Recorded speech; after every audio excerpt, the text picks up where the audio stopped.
In 1845, 129 elite British sailors sailed into the uncharted waters of the Canadian Arctic. Within a year, they disappeared into the ice, leaving behind a 160-year-old forensic mystery scattered across a frozen wasteland. When subsequent search parties finally tracked their path, the physical evidence defied logic. They found heavy wooden lifeboats mounted on sleds that starving men had manually dragged across the jagged terrain. Inside those lifeboats, there was no extra food or vital survival gear. Instead, the men had loaded them with massive, useless weight, scented soap, heavy books, and delicate silverware. Further along the trail, researchers uncovered scattered frozen human remains bearing deliberate, terrifying cut marks. These findings create a fundamental paradox. Highly trained sailors do not simultaneously obsess over dragging silver pocket watches across the ice and butcher their own crewmates. Something broke their minds long before the elements killed them. For over a century and a half, the exact identities of the men who marched to their deaths on King William Island remained an absolute blank. They were anonymous bodies lost in the tundra. That historical vacuum ended in May of 2026. Scientists announced they had successfully extracted and identified the precise DNA signatures of 4 additional members of the doomed crew.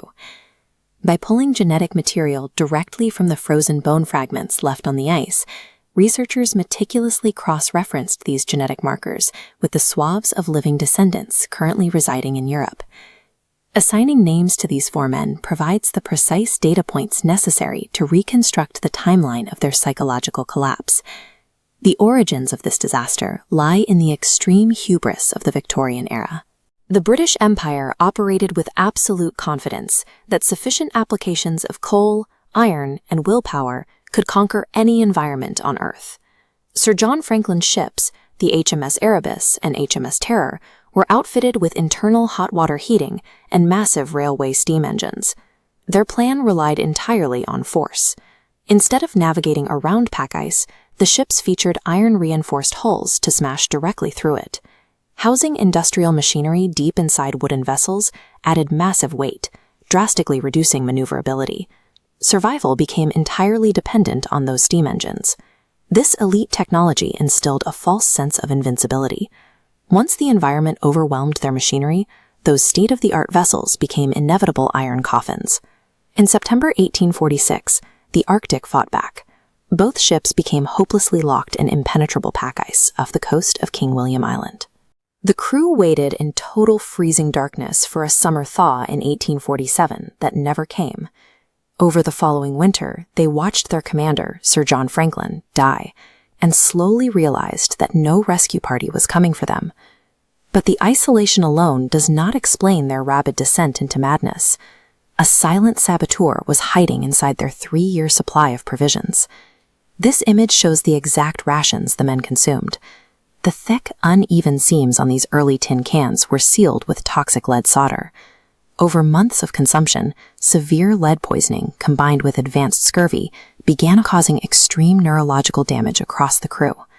Long before they ever stepped out onto the ice to abandon their ships, heavy metal poisoning was actively eroding their cognitive reasoning. By April 1848, the remaining 105 men made a desperate decision. They abandoned the crushed ships entirely to walk hundreds of miles south across the brutal Arctic tundra toward a mainland trading post. This cognitive deterioration explains the irrational choices found on the trail. The documented symptoms of lead toxicity and advanced scurvy align with the behavior of starving men, prioritizing heavy silverware and scented soap over survival rations. They spent their final days grinding immensely heavy wooden sledges over sharp, jagged ridges of blue ice, rapidly depleting whatever physical reserves they had left.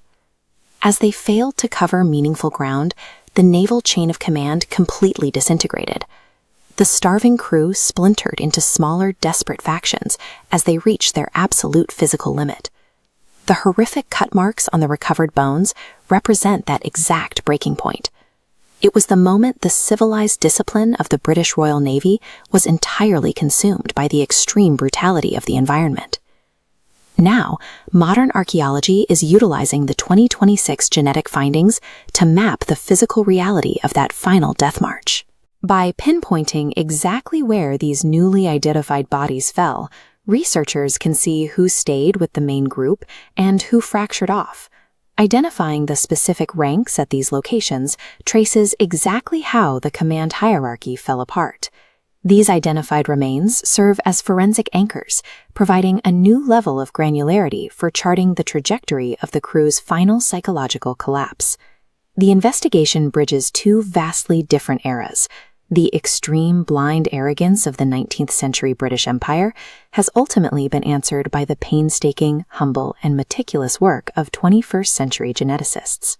The outcome of the Franklin expedition stands as harsh proof that advanced technology and human willpower cannot overpower the absolute extremes of nature. Looking at the evidence, the lead-tainted cans, the impenetrable pack ice, and their unyielding technological arrogance, what do you think was the true fatal flaw of the expedition? Let me know your thoughts in the comments. If you want to keep examining the world's greatest unsolved mysteries and historical anomalies, make sure to hit the subscribe button and turn on the notification bell. The Arctic ice held its secrets tightly for over 160 years, but thanks to the relentless persistence of modern science, we are finally pulling these lost sailors out of the dark and giving them their names back. Like, share, and comment. Subscribe.